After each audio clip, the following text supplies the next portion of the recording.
उत्तर प्रदेश के जनपद बरेली से एक बहुत ही अजीबोगरीब और हैरान कर देने वाला मामला सामने आया है। एक ऐसा मामला जिसे सुनकर हर कोई दंग रह गया। सिर्फ आम लोग ही नहीं, बल्कि जब पुलिस के पास ये मामला पहुंचा तो उनके पैरों तले जमीन खिसक गई और वो भी सोचने पर मजबूर हो गए कि आखिर ऐसा कैसे हो सकता है।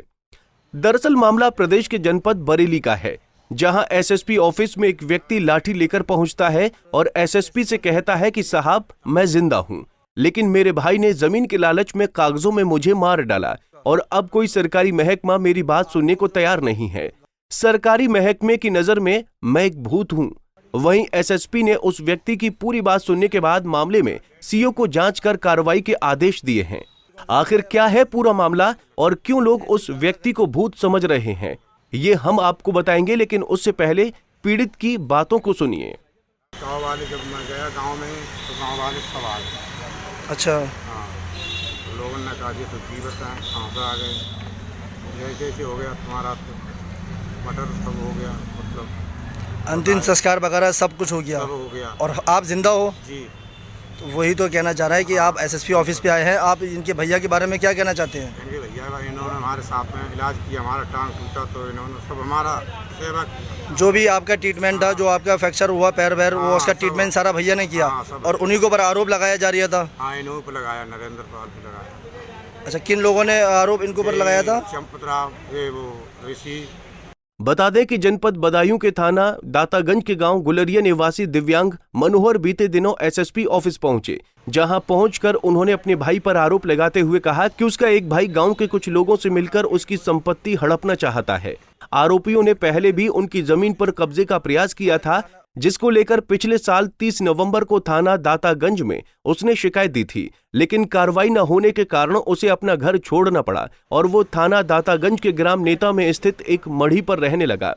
सर, ये गांव में हमारे गांव में मनोहर नाम के व्यक्ति थे, वो गांव में रहते थे और उनका क्या हुआ, उनको कोई डेड बॉडी मिली थी 21 तारीख को सरदार नगर पेट्रोल पंप पर। तो वहाँ उनके घर वालों ने अपने भाई मनोहर लाल मृतक का शनाख्त करके उसका पोस्टमार्टम करा दिया, अंतिम संस्कार भी कर दिया, प्रथम संस्कार भी कर दिया। उसकी FIR हमारे खिलाफ कर दी थी कि इन्होंने नरेंद्र सिंह ने मनोहर सिंह को मार दिया। उसके बाद सर ये हमें कल यानी 24 तारीख 24 तारीख के लिए हमें एक मड़ी पे मिल गई थी। तो हमने कहा भाई तुम तो यहाँ जीवित हो, तुम लोग गाँव में लोगों ने मर्डर दिखा दिया, तुम्हारा मर्डर हो चुका है, हमारे खिलाफ FIR होगी। बोले नहीं, ऐसा नहीं हुआ होगा। इनके घर वाले इनकी जमीन जायदाद हड़पने के चक्कर में और हमें फंसाने के चक्कर में ये साजिश चल रहे हैं। वहीं उसके भाई ने बीते 21 जुलाई को किसी मृत व्यक्ति की बरेली पोस्टमार्टम हाउस पर उनके रूप में शिनाख्त की और शव को सुपुर्दगी में ले लिया और गांव में लोगों को पता न चले इसलिए रामगंगा किनारे अंतिम संस्कार कर दिया, जिससे वो उसकी जमीन को आसानी से हड़प सके। इसके साथ ही पीड़ित के भाई ने मनोहर की हत्या की बात कहकर अपने ही एक पड़ोसी के खिलाफ मुकदमा दर्ज करा दिया। वहीं जहां एक और इस घटना के बाद एसएसपी अनुराग आर्य ने सीओ को मामले की जांच कर कार्रवाई करने का आदेश दिया है, तो वहीं दूसरी ओर इस घटना के बाद से कई सारे सवाल भी खड़े होते हैं।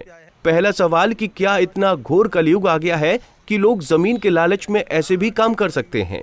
साथ ही दूसरा सवाल पुलिस प्रशासन पर खड़ा होता है कि अगर पहली शिकायत के बाद ही पुलिस अपना काम करती तो आज मनोहर को सबके सामने अपने आप को जिंदा होने का प्रमाण नहीं देना पड़ता। पंजाब केसरी टीवी के लिए बरेली से जावेद खान की रिपोर्ट। हमसे जुड़े रहने के लिए हमारे YouTube चैनल को सब्सक्राइब करें और नई वीडियो की नोटिफिकेशन के लिए बेल आइकॉन को दबाएं। अगर आप ये वीडियो Facebook पर देख रहे हैं तो लाइक जरूर करें और ज्यादा से ज्यादा शेयर करें। धन्यवाद।